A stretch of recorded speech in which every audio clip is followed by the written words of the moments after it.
Corona காலங்களில் மாணவர்களுக்கு smart phone வழங்கப்பட்டது இந்த ஆன்லைன் கிளாஸ்களுக்காக.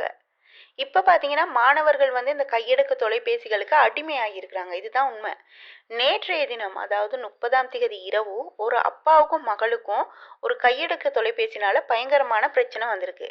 அப்படியே அந்த பேச்சுவார்த்தை அதிகரித்து 14 வயது மகளை, அதாவது 14 வயது சிறுமின்னு தான் சொல்லணும், அந்த சிறுமியை கூரிய ஆயுதத்தினால் தாக்கி கொலை செய்திருக்கிறாரு தந்தை. இப்ப தந்தை போலீசாரால் கைது செய்யப்பட்டிருக்காங்க. மகள், 14 வயது மகள் காயமடைந்த நிலையில் எல்பிட்டிய வைத்தியசாலையில் அனுமதிக்கப்பட்ட பின் உயிரிழந்திருக்காங்க. பரிதாபமான ஒரு சம்பவம். உண்மையாகவே அவருக்கு எந்த அளவு கோவம் போயிட்டு இருக்குமா, இல்ல அவர் சுய நினைவு இல்லாம போதையில இருந்தாரா, எங்களுக்கு எதுவுமே சொல்ல தெரியாது, கருத்து சொல்ல தெரியாது. ஆனா அந்த 14 வயது சிறுமியை கொலை பண்ற அளவுல எப்படி ஒரு மனநிலைமை இருந்திருக்கும்.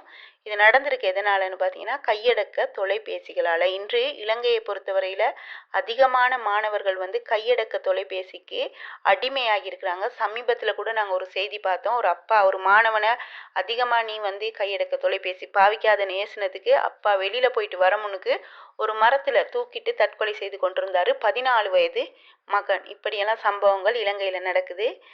பிள்ளைகளை ஒரேடியாவும் கண்டிக்க கூடாது. என்கிட்ட இந்த காலத்து பிள்ளைங்க முட்டாள்தனமான முடிவு எடுக்குதுங்க. ஆனா கொஞ்சம் கொஞ்சம் மைண்டை மாற்றி அதுகள் கையில் இருக்கிற ஃபோனை எப்படியாவது வாங்குற வழியை பாருங்க. இல்லை அதிகமான பெற்றோர்கள் தான் இருக்கிறீங்க, பயங்கரமான பிரச்சனைகளுக்கு முகம் கொடுக்க வேண்டி வரும். எது எப்படியோ உயிரிழந்த மாணவியின் ஆத்ம சாந்தி அடைய இறைவனை பிரார்த்தனை செய்வோம்.